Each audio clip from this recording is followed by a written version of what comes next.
ನಮಸ್ತೆ ಮಿತ್ರರೇ, ಇವತ್ತು ಇನ್ನೊಂದು ಕರಾವಳಿ ಶೈಲಿಯ ಸಾಂಬಾರ್, ಅದು ಬಾಳೆಕಾಯಿಯನ್ನು ಉಪಯೋಗಿಸಿ ಮಾಡಿದಂತಹ ಈ ಸಾಂಬಾರ್. ನಿಮಗೆಲ್ಲ ಗೊತ್ತಿರೋ ಹಾಗೆ ಬಾಳೆಕಾಯಿ ನಾರಿನಂಶವನ್ನು ಹೊಂದಿರುವಂತಹದ್ದು, ಆರೋಗ್ಯಕ್ಕಂತೂ ಬಹಳ ಉತ್ತಮ. ಈ ನಾರಿನಂಶ ಹೊಂದಿರುವಂತಹ ವಸ್ತುಗಳನ್ನು ಒಂದು ವಾರದಲ್ಲಿ ಒಂದು ಬಾರಿಯ ಅಥವಾ 15 ದಿನಕ್ಕೊಮ್ಮೆ ಆದರೂ ನಾವು ಯೂಸ್ ಮಾಡಬೇಕು, ಯಾವುದೇ ನಾರಿನಂಶ ಆಗಿರಲಿ. ಹಾಗಿರುವಾಗ ಇವತ್ತು ಕರಾವಳಿ ಶೈಲಿಯ ಈ ಒಂದು ರುಚಿಕರವಾದ ಸಾಂಬಾರನ್ನು ಹೇಗೆ ಮಾಡುವುದು ಎಂದು ನೋಡುವ ಮೊದಲು, ಯಾರೆಲ್ಲ ನನ್ನ ಚಾನೆಲ್ ಅನ್ನು ನೋಡ್ತಿದ್ದೀರಿ, ಯಾರೆಲ್ಲ ಇನ್ನೂ ಸಬ್ಸ್ಕ್ರೈಬ್ ಮಾಡಿಲ್ಲ, ದಯವಿಟ್ಟು ಸಬ್ಸ್ಕ್ರೈಬ್ ಮಾಡಿ, ಸಪೋರ್ಟ್ ಮಾಡಿ ಅಂತ ಹೇಳುತ್ತಾ ಬನ್ನಿ ಅಡಿಗೆ ಮನೆಗೆ ಹೋಗೋಣ. ನಮಸ್ತೆ ಮಿತ್ರರೇ, ಇವತ್ತು ಈ ಬಾಳೆಕಾಯಿ ಉಪಯೋಗಿಸಿ ಒಂದು ಮಂಗಳೂರು ಶೈಲಿಯ ಸಾಂಬಾರನ್ನು ಮಾಡೋಣ. ಮಳೆಗಾಲದಲ್ಲಿ ಏನಾದರೂ ಏನು ಉಂಟು ಅದರಲ್ಲಿ ನಾವು ಮಾಡುವಂತಹದ್ದು. ಅದರಿಂದಾಗಿ ನೋಡಿ, ಸ್ವಲ್ಪ ಒಂದು 25 ಗ್ರಾಮ್ಸ್ನಷ್ಟು ನಮಗೆ ತೊಗರಿಬೇಳೆ ಇದ್ರೆ ಸಾಕು. ಇದು ಹೇಗೂ ಮನೆಯಲ್ಲಿ ಇರ್ತದೆ ತೊಗರಿಬೇಳೆ. ಇನ್ನು ಸ್ವಲ್ಪ ಬೆಳ್ಳುಳ್ಳಿ ಬೇಕು, ಒಂದು 5-6 ಎಳೆಗಳಷ್ಟು. ಸ್ವಲ್ಪ ಕರಿಬೇವಿನ ಸೊಪ್ಪು, ಇನ್ನು 1 ಚಮಚದಷ್ಟು ಸಾಸಿವೆ, ಒಂದು 25 ಗ್ರಾಮ್ಸ್ನಷ್ಟು ನಮಗೆ ಈ ತೆಂಗಿನ ತುರಿ ಇದ್ರೆ ಸಾಕು. ಇಲ್ಲಿ 5 ಬ್ಯಾಡ್ಗೆ ಮೆಣಸು ಮಾತ್ರ ಸಾಕು, ಬೇರೆ ಯಾವುದು ಬೇಡ. ಯಾವ ಮೆಣಸು ಸಹ ಖಾರ ಹೆಚ್ಚು ಮಾಡಲಿಕ್ಕಿಲ್ಲ ನಾವು. ಒಂದು 2 ಚಮಚದಷ್ಟು ಈ ಕೊತ್ತಂಬರಿ ಬೀಜ, 1 ಚಮಚದಷ್ಟು ಸಾಸಿವೆ, ಜೀರಿಗೆ. ಇಷ್ಟಾಗಿ ಉಪ್ಪು ಬೇಕು, ಸ್ವಲ್ಪ ಎಣ್ಣೆ, ಹಳದಿ ಮತ್ತು ಒಂದು ಸಣ್ಣ ಲಿಂಬೆ ಗಾತ್ರದ, ದೊಡ್ಡದು ಬೇಡ, ಸಣ್ಣ ಲಿಂಬೆ ಗಾತ್ರದ ಹುಳಿ, ಅಥವಾ ನೀವು ಒಂದು 2 ಟೊಮೆಟೊ ಹಾಕ್ಕೊಳ್ಬೋದು. 2ರಲ್ಲಿ ಒಂದು ಸಣ್ಣ ಸ್ವಲ್ಪ ಇಷ್ಟೇ ಹುಳಿ. ಈಗ ಮೊದಲಿಗೆ ಇದನ್ನು ಚೆನ್ನಾಗಿ ತೊಳೆದುಕೊಂಡು ಕುಕ್ಕರಲ್ಲಿ ಹಾಕಿ ಬೇಯಿಸಿಕೊಳ್ಳೋಣ. ವೀಕ್ಷಕರೇ ನೋಡಿ, ತೊಳೆದುಕೊಂಡೆ. ಈಗ ಇದಕ್ಕೆ ಇದು ಮುಳುಗುವಷ್ಟು ನೀರು ಹಾಕೊಳ್ಳೋಣ. ಇನ್ನು ಚೂರು ಹಳದಿ,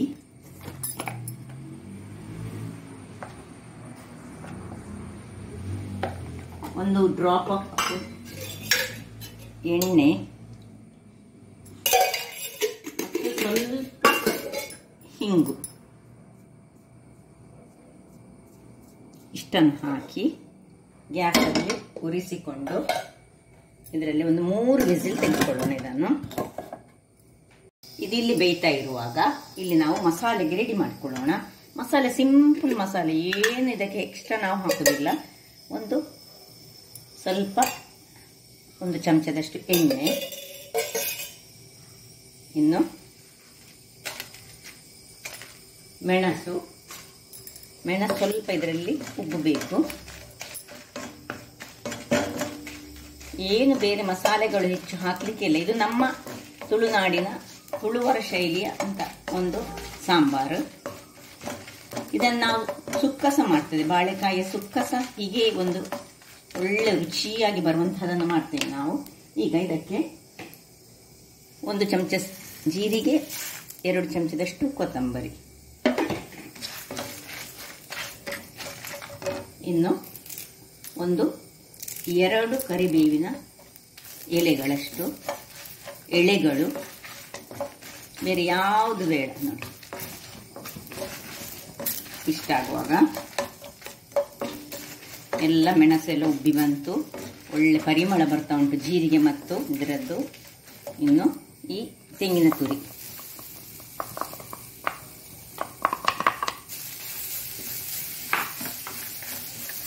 ನಮಗೆ ಈ ಒಂದು ಸಾಂಬಾರಿಗೆ ದಪ್ಪವನ್ನು ಕೊಡುವುದೇ ಯಾವುದು ಹೇಳಿದರೆ, ಈ ತೊಗರಿಬೇಳೆ ಸಣ್ಣ ಬೇಯಿಸಿ ಅದನ್ನು ಒಳ್ಳೆ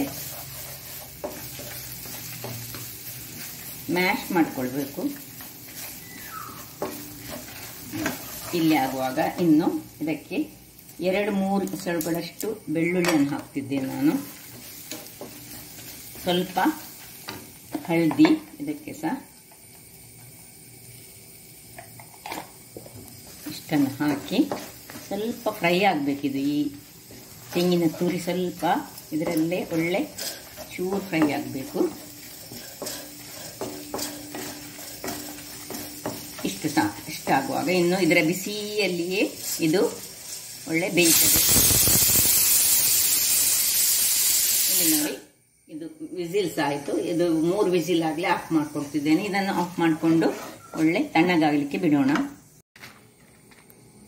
ಇಲ್ಲಿ ಇದು ಈಗ ತಣ್ಣಗಾಗ್ತಿರುವಾಗ ನಾವಿಲ್ಲಿ ಬಾಳೆಕಾಯಿ ಮತ್ತು ಈ ನೀರುಳ್ಳಿಯನ್ನು ಕಟ್ ಮಾಡ್ಕೊಳ್ಳೋಣ. ನೀರುಳ್ಳಿಯನ್ನು ಸ್ವಲ್ಪ ದೊಡ್ಡ ದೊಡ್ಡದಾಗಿ ಕಟ್ ಮಾಡಿಕೊಂಡು ಬಾಳೆಕಾಯಿಗೆ ಈಗ ನಾನು ಅದರ ಚೊಗರು ಹೋಗ್ಲಿಕ್ಕೋಸ್ಕರ ಸ್ವಲ್ಪ ನೀವು ಈ ಮಜ್ಜಿಗೆಯನ್ನು ಯೂಸ್ ಮಾಡ್ಬೋದು, ಅಥವಾ ಈ ಹಳದಿ ಪೌಡರ್ಗೆ ಸ್ವಲ್ಪ ನೀರಿಗೆ ಸ್ವಲ್ಪ ಹಳದಿ ಪೌಡರ್ ಹಾಕೊಂಡು ಇದರಲ್ಲೀಗ ಈ ಕಟ್ ಮಾಡಿದಂತಹ ನೋಡಿ ಹೀಗೆ ಇದನ್ನು ನಾವು ಕಟ್ ಮಾಡಿ ಹೀಗೆ ಇದರದ್ದು ಒಳ್ಳೆ ಸಿಪ್ಪೆಯನ್ನು ತೆಗೆದುಕೊಳ್ಬೇಕು. ಸಿಪ್ಪೆ ತೆಗೆದು ಸಣ್ಣ ಸಣ್ಣದಾಗಿ ಹೋಳುಗಳಾಗಿ ನಾನು ಈಗ ಎಲ್ಲವನ್ನು ಮಾಡಿಕೊಡ್ತೇನೆ. ಸುರಿಗೆ ಸಿಪ್ಪೆ ತೆಗೆದುಕೊಳ್ಬೇಕು ನೋಡಿ. ಆರೋಗ್ಯಕ್ಕೆ ಈ ಚೊಗರಂಶ ಇರುವಂತಹ ವಸ್ತುಗಳನ್ನು ನಾವು ಹೆಚ್ಚಾಗಿ ಬಳಸಬೇಕು. ಯಾಕೆ ಹೇಳಿದರೆ ನಮ್ಮ ಹೊಟ್ಟೆಯಲ್ಲಿರುವಂತಹ ಏನೇ ಒಂದು ಈ ಕೂದಲಾಗಲಿ ಏನಾದರೂ ಹೋಗಿದ್ರೆ ಅವುಗಳನ್ನೆಲ್ಲ ಹೊರಗೆ ಹಾಕುವಂಥ ಶಕ್ತಿ ಈ ಚೊಗರಂಶ ಇರುವಂತಹ ವಸ್ತುಗಳಿಗಿರ್ತದೆ. ಮತ್ತು ಆರೋಗ್ಯಕ್ಕಂತೂ ಬಹಳ ಒಳ್ಳೆಯದು. ಯಾವುದು ಆರೋಗ್ಯಕ್ಕೆ ಒಳ್ಳೆಯದು ಅದು ಸಹ ನ್ಯಾಚುರಲ್ ಆಗಿ ಬೆಳೆಯುವಂತಹದನ್ನು ನಾವು ಆದಷ್ಟು ಯೂಸ್ ಮಾಡಬೇಕು. ನಮ್ಮ ಆರೋಗ್ಯವನ್ನು ನಾವೇ ಕಾಪಾಡಿಕೊಳ್ಬೇಕು. ಆಯಿತು, ಇಲ್ಲಿದು 3 ವಿಜಿಲ್ಗಳಾಯಿತು. ಇದನ್ನು ನಾನು ಆಫ್ ಮಾಡ್ಕೊಳ್ತಿದ್ದೇನೆ. ಅದು ಅಲ್ಲಿ ತಣ್ಣಗಾಗಲಿ. ಇದನ್ನು ಕಟ್ ಮಾಡಿಕೊಂಡು ಎಲ್ಲ ಕಟ್ ಮಾಡಿ ಈ ಒಂದು ಹಳದಿಯ ನೀರಿಗೆ ಹಾಕ್ಕೊಳ್ತೇನೆ. ವೀಕ್ಷಕರೇ, ಇಲ್ಲಿ ನೋಡಿ, ಇದು ಒಳ್ಳೆ ಹಳದಿ ನೀರಿನಲ್ಲಿ ನೋಡಿ ಇದರದ್ದು ಶುಗರ್ ಅಂಶವನ್ನು ಬಿಟ್ಟುಕೊಂಡಿದೆ. ಇಲ್ಲಿ ನೋಡಿ ನೀರುಳ್ಳಿಯನ್ನು ನಾನು ನೋಡಿ ಹೀಗೆ ದೊಡ್ಡ ದೊಡ್ಡದಾಗಿ ಹೀಗೆ ಕಟ್ ಮಾಡಿಕೊಡ್ತಿದ್ದೇನೆ.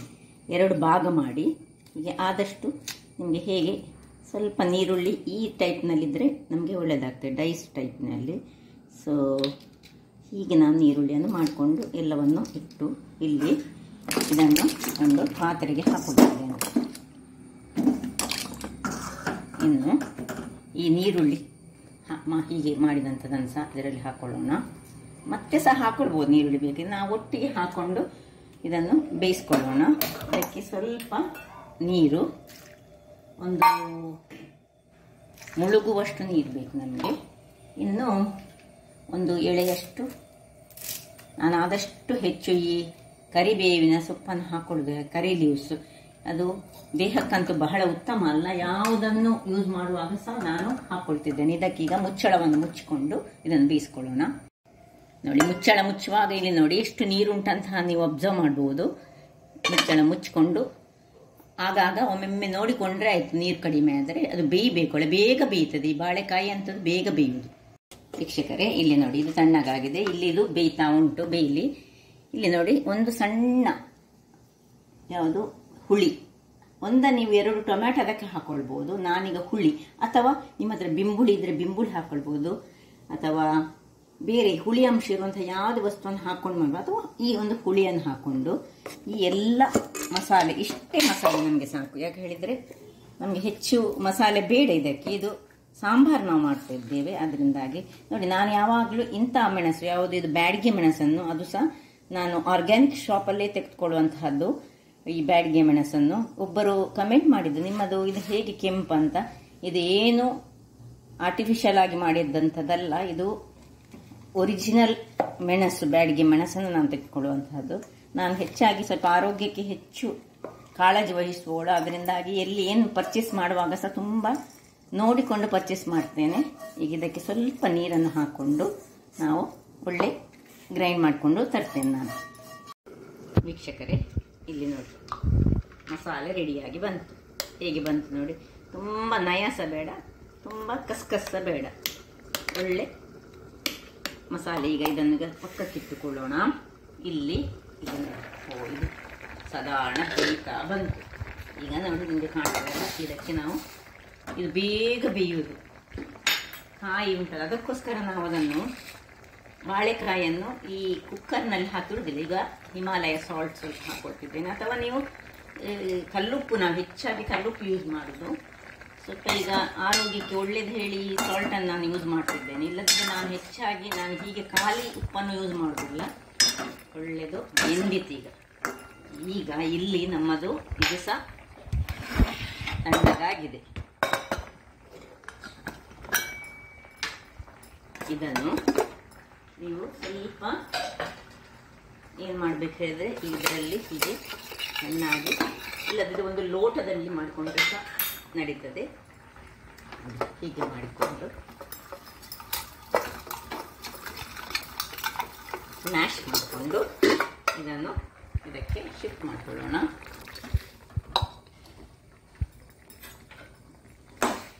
ಈಗ ಇದಕ್ಕೆ ದಪ್ಪವನ್ನು ಕೊಡ್ತೇನೆ. ಈಗ ಒಂದು 5 ನಿಮಿಷಗಳ ಕಾಲ ಇದನ್ನು ಹಾಗೆ ಒಂದು ಮುಚ್ಚಿಟ್ಕೊಳ್ಳೋಣ.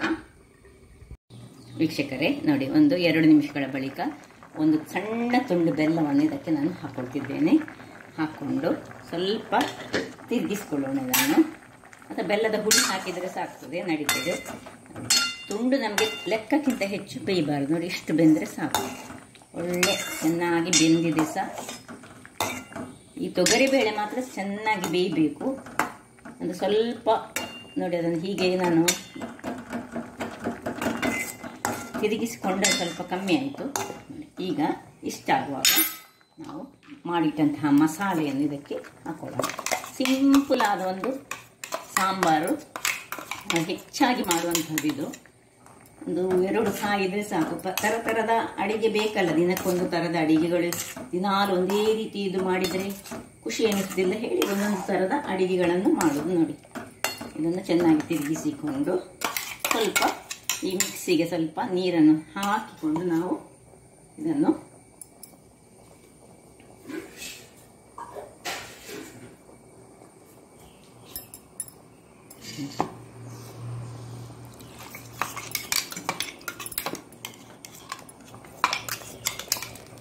ಇಷ್ಟು ನೀರು ನಿಮಗೆ ಬೇಕು ನೋಡಿ. ಸಾಂಬಾರನ್ನ ಅಳತೆಯಲ್ಲಿ ಮಾಡಿಕೊಂಡು ಒಳ್ಳೆ ಕುದಿಲಿಕ್ಕೆ ಬಿಡೋಣ. ವೀಕ್ಷಕರೇ, ಇಲ್ಲಿ ನೋಡಿ ಒಳ್ಳೆ ಕುದಿತಾ ಉಂಟು.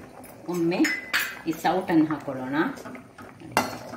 ಏನು ಪರಿಮಳ ಬರ್ತಾ ಉಂಟು. ಏನು ಹಾಕ್ಕೊಳ್ಳಿಲ್ಲ ಇದಕ್ಕೆ, ಆದರೆ ಸಹ ಈ ಪರಿಮಳ ಇದಕ್ಕೆ ಏನಾದರೂ ಬೇರೆ ಕಾಮನ್ ಆಗಿ ಯಾವಾಗಲೂ ಯೂಸ್ ಮಾಡುವಂತಹ ಇಂಗ್ರೀಡಿಯೆಂಟ್ಸನ್ನೇ ಹಾಕ್ಕೊಂಡದು, ಆದರೂ ಸಹ ಪರಿಮಳ ಬಹಳ ಸೂಪರ್ ಆಗಿ ಬರ್ತದೆ. ಇಲ್ಲೀಗ ನಾನು ಅದಕ್ಕೊಂದು ಒಗ್ಗರಣೆಗೆ ರೆಡಿ ಮಾಡ್ತೇನೆ. ಒಗ್ಗರಣೆ ಹಾಕಿದ ಮೇಲೆ ಇದು ಸೂಪರ್ಬ್ ಆಗಿ ಬರ್ತದೆ. ನೋಡಿ, 2 ಚಮಚದಷ್ಟು ಎಣ್ಣೆ ಹಾಕೊಳ್ಳೋಣ. ಇಲ್ಲಿ ನೋಡಿ, ಒಂದು 5-6 ಬೆಳ್ಳುಳ್ಳಿಗಳನ್ನು ನಾವು ಯಾಕೆಂದರೆ ಇದು ಬಾಳೆಕಾಯನ್ನು ಸ್ವಲ್ಪ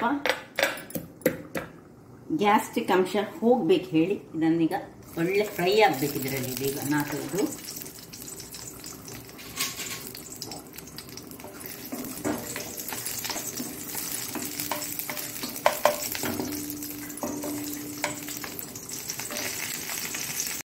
ನೋಡಿ, ಇಷ್ಟು ಕಲರ್ ಇದರದ್ದು ಒಳ್ಳೆ ಫ್ರೈ ಕಲರ್ ಬರಬೇಕು.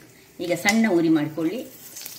ಇದು ಮಸ್ಟರ್ಡ್ ಸೀಡ್ಸ್ ಸಾಸಿವೆ ಹಾಕೊಳ್ಳಿ, ಕರಿಬೇವಿನ ಸೊಪ್ಪು ಹಾಕೊಳ್ಳಿ. ಇಲ್ಲಿ ಒಂದು ಮೆಣಸು,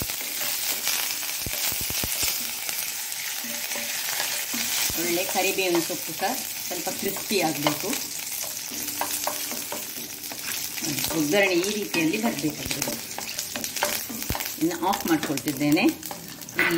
ಇಲ್ಲಿ ನೋಡಿ, ಇದು ಆಯಿತು ನೋಡಿ, ಒಳ್ಳೆ ಕುದಿತಾ ಉಂಟು. ಸಾಕು, ಆಫ್ ಮಾಡಿಕೊಂಡು ಇಲ್ಲಿ ಇದನ್ನು ಸಹ ಆಫ್ ಮಾಡಿಕೊಂಡು ಏನು ಚೆನ್ನಾಗಿ ಬಂತು ನೋಡಿ.